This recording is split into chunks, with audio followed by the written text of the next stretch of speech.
Oras mangigan alas 6:14. Isang dambuhan ng isda napadpad sa dalampasigan ng Ilocos Sur.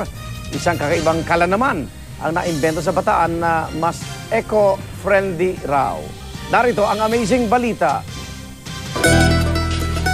Tayong mga Pinoy kilala na sa angking hilig natin sa pagluluto. Kaya naman maituturing na mayaman ang bansa natin sa mga putahing talaga namang malinamnam. Sa Bukay Bataan na imbento nila ang isang teknolohiyang tutulong sa ating pagluluto, ang biomass cooking stove. Mas kaunti raw ang usok na lalabas kapag ito ang ginamit. Patayo ang paggatong nito at hindi na raw kailangang hipan pa.